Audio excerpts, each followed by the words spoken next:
SADLIER vocabulary workshop. Enrich the edition. Bong, bong, bong, bong, bong. Unit 1. I'll wait for the movie. Ha ha ha ha. So they will start, but I'll wait for the movie. Vocabulary words. 1. Admonish, a verb. 2. Breach, a noun and verb. Regard is the next accessory, noun, and 4 is a circumflex, an adjective. 5 is a comedy, a verb, and 6 is some composite, is an adjective. Deadlock is a noun and also a verb. While debris is a noun and diffuse is a verb and adjective. Dilemma is a noun, and the is a verb, and muddle is a verb and also a noun, and opinionated is also an adjective. Perennial is an adjective, and predispose is a verb. Relinquish is a verb, and salvage is a verb, as well as it is a noun. Spasmodic is an adjective, as well as spirit is adjective. Brittle is an adjective, and that is the end. Let's get on with this. I'll wait for the movie. This book is going to be talking about the Lord of the Rings. This essay is going to be written about the Lord of the Rings book versus movie. If I ever read the Lord of the Rings book, or I actually ever just watched all 3 series itself, then I would have made one of myself. But in this case, I'll just do it with this book.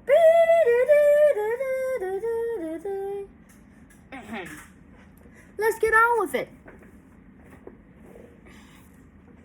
Alright, one note here before we start. J.R.R. Tolkien's novel of Lord of the Rings is very, very long. So it makes sense why some of the movies that you watch leave out some things. Well, that does make sense. Let's get on with it. Let me show you a few pictures first. These are scenes from the movie, and this very long novel is the book itself. This is the poster for the forever first one.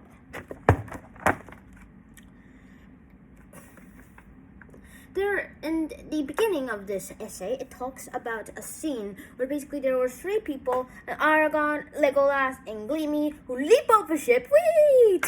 Swords in hand, shing! And are trying to breach arch enemy Sauron's lines in the movie with the epic battle of the Pelennor Fields. With the orcs, of course. I know Lord of the Rings, even though I haven't read it at all.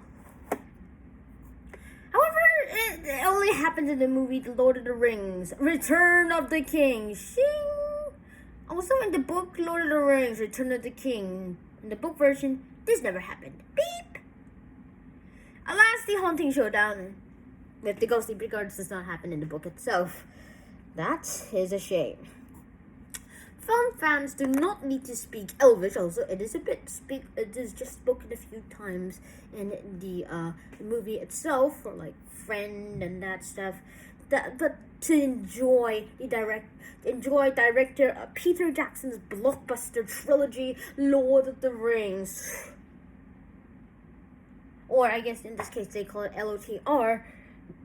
But did the movies actually do some justice to the Tolkien's actual book? I mean, it probably doesn't.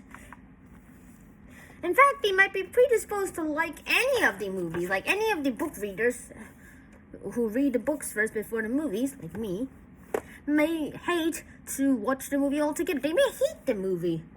Also, for me personally, I actually enjoy it a lot. I enjoy the movies a lot.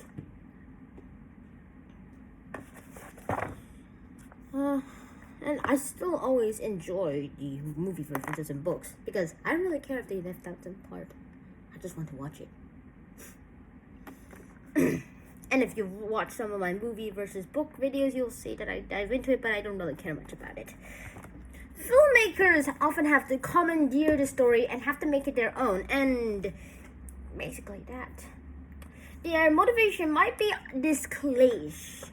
It is a picture tells 1,000, or I guess in this case 100 words. They eliminate characters or events that aren't really that important, like sub-characters that just come in one scene or two. And then they eliminate characters or events, and then they add new ones. So the authors can't complain. They basically, after selling their rights to the movie, their right to the books, and also, basically that, to their work, they usually relinquish their control. And as the audience is opinionated, like, what is good, the movie or the book? Yeah. Opinionated, as evidenced by the LOTR fans posting online comments about it, either liking it or disliking it.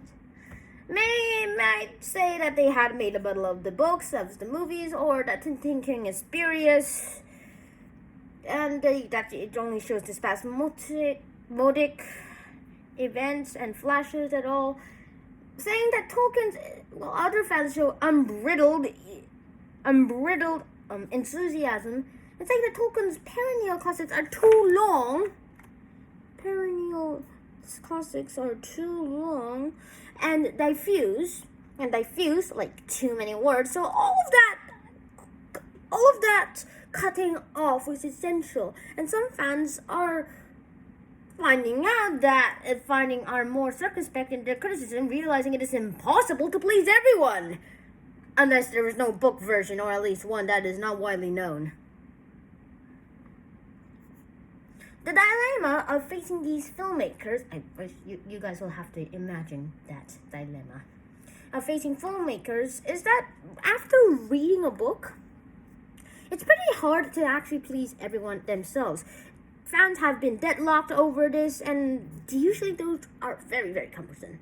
We salvage across, the filmmakers have to salvage what they can through how much time they have, how much details they can do, how much budget they have to create the special effects, and also how long they should do it. I mean, China eventually made a movie that